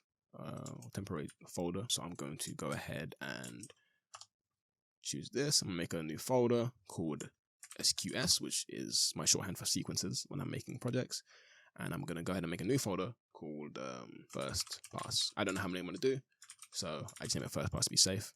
And then I do the exact same name and with an underpass with an underscore, and then I leave empty here because this is where it's gonna add the numbers of the frame is after the name. You don't have to add an underscore. It just helps me recognize the frames a bit quicker if I have to go back and fix something. So I put an underscore, and then I press accept. Make sure file extensions is on. If you untick file extensions by accident, you will have a bunch of unrecognizable files that you will have to either render again or use a batch command to add .jpeg or .exr to the end of every single one over 2040. I've had to do this myself. Please make sure file extensions is on. I recommend exporting an OpenEXR. Not only is it considerably quicker than PNG, it also gives you a bit more, or a lot more control over, exposure, color, things like that. However, going against this advice, I don't want to go over color space adjustments in Blender in this tutorial, or in After Effects in this tutorial. So I'm going to set this to JPEG. However, if you know how to use OpenEXR, I recommend using them. But for now, I'm just going to set this to JPEG. I'm not touching color management. I am using AGX right now with no look. I don't have a certain look on right now. It's not on punchy. It's not on grayscale. I believe that's everything I have. I don't overthink too much in Blender when it comes to the shading of this. Perfect. So we're going to go ahead and render this. You want to render this as an image sequence because if Blender crashes, let me rephrase that. When Blender crashes, if you are rendering as let's say an AVI or an FFmpeg video, which is an MP4. If you're rendering as an MP4, if it crashes, the whole file will be corrupt. You could crash on the 239th frame, which is the penultimate frame, and the whole thing will be corrupt. However, if you have it on image sequence, if you crash anywhere, you can just load it back up, check where your last rendered image was, and just continue from there. I'm going to go ahead and press render, my render hotkey, but it is Control F12 to render the whole thing out. So go ahead and do that if you are happy with your scene. Alright, now that your render is done, you can preview this in Blender actually, or you can just bring it into After Effects. If you do want to preview it in Blender, you're going to have to go up to Render and View Animation. You can also hit Control F11. And if you hit that and just give it a second, it's going to rush through all the frames, and then it will show you your simulation. So you can see you've got everything. If I were to change anything, I'd probably change the thickness of the embers, and I think I would bring the amount of embers down, but we're not going to worry about that. These are all things that you can change in your own simulation if you really want to. I'm going to go ahead and open After Effects, and I will see you guys there for the final part of this video. Alright, we are now in After Effects. I just want to let you know that I do use quite a few plugins. However, you can do everything I'm about to do in After Effects with no plugins. You're just going to have to use different effects, which I will try my best to show you what those would be. First things first, I am going to import my image sequence. For some reason, I actually have to find it in Windows Explorer outside of After Effects first. I can tell you why, I just do. So I'm going to go ahead and do that. I'm going to go to the folder, and I'm just going to copy the path. And in After Effects, I'm going to double click in here. In the project window, you can also do File, Import, File. I'm just going to double click in here. I'm going to paste that in there, and I'm going to select everything. You can select the first one and just leave it to JPEG sequence, but I'm going to select everything. Make sure it's on sequence. I'm going to create a composition. Actually, I'm not going to create a composition yet, and I'll show you why. So leave create composition unticked and hit import. You will get your image sequence imported here, and you can go ahead and play it if you double click it and watch it. One thing we're going to do before we get carried away is we're going to right click on this, click interpret footage and click main. And you're going to see here, you can actually see it up here as well, but you're going to see here, this is at 30 frames a second, which is the incorrect frame rate. We set everything up for this to be played and watched at 24 FPS. Unless you changed that way back in the video, if you left everything the same as I did, 24 FPS is what you're going to want to watch this as, or set this as. So press OK, and now you can create a composition from this. Because if you create a composition from the import window, you would have had to change this twice, and then you would have had to change the scale or the length of the composition. And it's not hard work, but it's just unnecessary. So I don't know why you'd put yourself through that. So I'm going to right click it, new comp from selection. You can name your composition if you want, just Control K, or you can right click the composition here. So I'm going to name this Fire. Let's name it Fire. Why not? It's just Fire. Fire and Smoke. There you go. So you press play, you've got your Fire and Smoke. The first thing I do is add motion blur. So, but I don't add it directly onto the, this. You can, nothing bad's gonna happen, but this is just my workflow. So I'm gonna rename this adjustment layer immediately. I'm gonna click on it, hit enter, and name this Mo Blur. And then we're gonna go ahead and I'm gonna hit Control Space. Now listen, if you do not have FX Console from Video Copilot, you need to pause this video, drop a like, and then you need to go and download FX Console immediately. I will leave a link for this in the description. It's not a suggestion, you need this. It lets you just have the whole effects panel at your fingertips instead of having to go all the way over here to effects and then drag it on and double click. It should really be part of After Effects at this point. However, if you for some reason don't want to download this, you can go over here, I believe it is. Let me just close this. And it would be in effects and presets, and you have to wait for that to load because I have quite a lot. And then you can type in what I'm typing in here, but I'm not a caveman, so I will not be using this. So I'm going to type in RSMB. Now I have RSMB, which is Real Smart Motion Blur, which is, in my opinion, the best post-process motion blur you can get in After Effects, and it can work with GPU. It looks phenomenal. However, if you don't have this, you can just do Pixel Motion Blur, which does a very similar thing. In fact, the exact same thing. It's just a little bit, well, a lot slower. It's really heavy, but it will do the same thing. You can put on automatic shutter control or whatever manual. It does the same thing. It's just slower, and that's just gonna motion blur your footage. As you can see, if I turn it off, you got some really nice motion blur. I'm actually gonna delete that and put RSMB on. It's basically the same settings. It's just I put this on GPU if supported. I leave everything else as is, and I'm gonna go ahead and play that. Let it cache out. You can see it's playing in real time. It's really quick, and we have got a fire simulation that looks immediately a lot nicer. The fire has motion blur now, which makes it look first more realistic, and second of all hides any low res parts and any mistakes. Next thing I'm gonna do is I'm going to add a glow. So I'm gonna make a new adjustment layer, and I'm going to do glow. The reason I like to have adjustment layers for certain things, I'm actually going to name this effects, not just glow, because I'm going to put more effects on this. And I'm going to go ahead and make one called grain now. And I'll come back to the grain one. I like to have them in adjustment layers if I can help it, because I can reorder them. I can turn them off easily in groups if I need to preview something quicker. And it's just how I like to have my effects laid out. So now we're going to go ahead and put glow on. I am going to be using deep glow. If you have sapphire, you can also use sapphire glow, which I think is a bit slower and doesn't give me the result I want exactly. So I'm gonna use deep glow. It's another plugin. Normal glow is not good. You can really try and make it work like this. That's not the worst thing I've ever seen, but it's there if you want to use normal glow. It's fine. But I like to use deep glow. I think it's worth the money. So I'm gonna use deep glow. I'm going to go ahead and turn the threshold up, sorry, because you want to cut out things that aren't bright enough to make sure the smoke is not involved. And then I'm going to go ahead and turn the exposure down a little bit because it's very bright, like this. Play around with the radius. I think that's a good radius.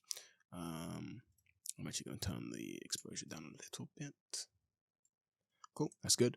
And I'm actually going to put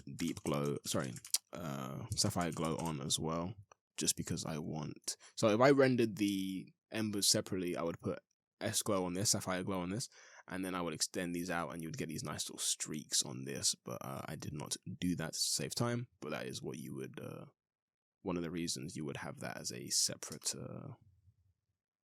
pass. And that looks okay, but it's kind of too noisy down here with that on, so I'm just gonna, I mean, I can bring the brightness down and we'll see. You know what? That looks okay. We're gonna leave that for now. But that's my glow. Another thing I'm gonna do is you can mess around with lumetri, which is the color grading. You can also just use color balance, but I'm gonna go ahead and use lumetri. I'm gonna go lumetri color, and I'm gonna go to creative, and you have a bunch of profiles made for you here. I like to play around with some of the orange ones. Just see how they look. You can see that gives me a nice look on my fire there. I quite like that one a lot, the Gold Rush HDR. You know, you can look through these forever. I'm gonna go ahead and go into the color wheels. I like to mess around with these and just see the kind of tones you can get. So the shadows, you might want to make them more blue. Obviously, my shadow is my entire background, so I'm not gonna do that. But you can make your highlights, you know, a bit more red, green if you wanted them for whatever reason, blue. One more thing I'm gonna add is a lens dirt. I have lens dirt saved on my computer, but you can literally just Google image lens dirt or lens dirt on black and you will get this exact image. So this is the lens dirt I have. I don't remember where I got it from. I think it's just Google, but any lens dirt like this will work. It doesn't need to have color. It can be completely grayscale. And in fact, it's probably better if it's grayscale because we're going to tint it anyway. So bring your lens dirt in. I'm going to drag it above, just above my image, actually above the mode blur because we don't need the lens dirt to be motion blurred. And I'm going to select an ellipse tool, making sure my lens dirt is selected, and I'm going to draw an ellipse. Oops. I'm going to draw an ellipse just around my fire. It's fine if you miss, you can just move your mask. I'm going to feather the mask quite significantly. You can see where this is going already. I'm actually going to tweak my mask a little bit here. Okay. And then I am going to turn this off so you guys can see. I'm going to hit a tint on this, and I'm going to change the white to an orangey, yellowy color, so something like this. Okay, so you already get the idea before I continue with this effect. It's going to simulate a lens dirt. If you film through a dirty lens, any bright spots like the sun or a torch headlights will highlight that dirt on the camera. It's going to pass through that dirt before it passes through the lens and reaching the sensor, so you're going to see the dirt on the camera. And this is used in some cinematic instances. It's a really stylistic choice. Some people hate it, some people love it. It's all up to you. So I'm going to go ahead and change the color mode or the blending mode on this. I'm going to try add. Okay, add is okay. And we're going to see what screen is saying. Okay, so when I set this to add, and we're going to turn the opacity down. Let's try 40. I think 40 looks okay. It looks alright. You can have the lens dirt be reactive. I'm not going to cover that in this tutorial. I will link this down below. It's a really good tutorial, and you can have responsive lens dirt so that it follows the fire. Obviously, my lens dirt is, it starts, there's no fire and it starts. The lens dirt's already there. So I'm just going to move my timeline here. Trim to work area so that it's already there because we don't need to see the start of this fire. It's nothing interesting. Next thing we're going to do is we are going to add the grain. You can add on the effects. One thing I like is chromatic aberration. Some people despise chromatic aberration. All it is this RGB separation you see on stuff. I like it to be used tastefully. This is another plugin which I will also link below. I think this one is free, but you can also use, I believe, VR chromatic aberrations, which comes with After Effects. That's included. You're just gonna have to tweak it a bit. I'm just gonna use my plugin. Again, I think it's free anyway. And I'm gonna set this to 100.5 on the scale because I like it to be bloomed out rather than side by side. And by bloomed out, I just mean on scale, we are increasing it there because it goes out from the center. So only the edges of things will have it. But if you use position, it will be side by side chromatic aberration like that. So everything will have it uniformly, which I'm not a huge fan of. And then we're going to add some grain. There's plenty of grain plugins for Blender. Sorry, for After Effects. You can download many packs. You can go on YouTube and type grain After Effects grain stock footage. It doesn't matter what kind of grain you use here. I just like a little bit of grain to my renders, so I'm putting an add grain, which is default to After Effects, just the vanilla, and I'm going to put the viewing mode to final output. I want you to know that add grain is a heavy effect, and it will slow down your render time. and your preview time in the viewport. So I'm going to turn RSMB off for now. I'll put it back on in a moment. And we only need a still really to dial in the grain, so it's not a big deal. I'm going to move this, make this a bit bigger so you guys can see the grain better on YouTube, where it doesn't have the best bit rate in the world. And we're going to go, I normally use one of the presets. There's not that many to go through, so it's fine.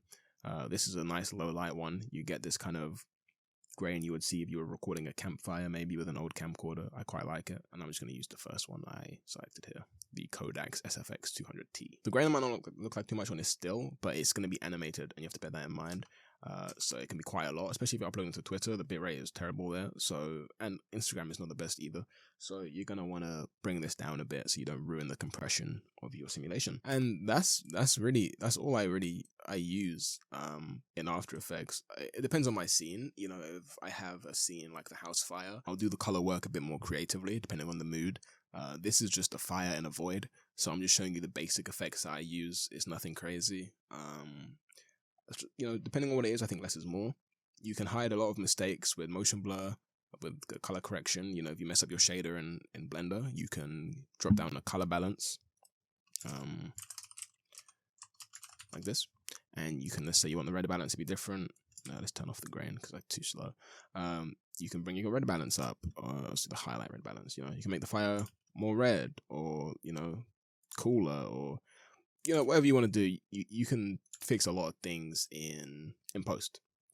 So just make sure you know that you're not being too destructive in Blender, and make sure that you are not rendering your full res fire immediately, because it's not likely you'll get it right the first time. And if you're using Axiom, you'll be able to iterate really quickly anyway, so you should have no problem. But yes, we have got our fire. Like I said, the one thing I would probably change is I'll make the fire a little bit slower. And if I'm going to keep it the speed out at a substep, this is without a substep. And then I would make the embers a bit less of them, and I would make them considerably thinner as well. I think they're pretty thick embers. And I think they could be a bit more orange as well, especially as they die off. But that's okay. Those are things you can easily change and learn from this video, which is the important part, is that you learn something from this video. And speaking of learn something from this video, that brings us to the end of my entire Houdini Axiom workflow. This kind of video is not natural for me, and it took a long time for me to record this. But if you would like to see more detailed videos on Houdini concepts, on fluid sims, I plan to do more stuff on rigid body sims, destruction sims, that kind of stuff. I plan to do a lot more videos on, because I've been doing Pyro for like a couple of weeks now. Let me know in the comments below if you have any questions about any part of this video, my workflow, anything. Please leave a comment down below or message me on Twitter. I get back to people pretty quickly on there, on the DMs. They're open to everybody, and that's about it. I really hope you guys enjoyed this video. If you did, I would very much appreciate if you left a like, a comment, and a subscription. It helps me out a ton, and obviously you can stay posted when I make another video. If you don't want to do any of that, that's fine. You can always stay posted on my Twitter, where I always post when I'm making a video, what it's about, and when it will be up. With all that said, thank you so much, guys, and as always, have a great day. Take care.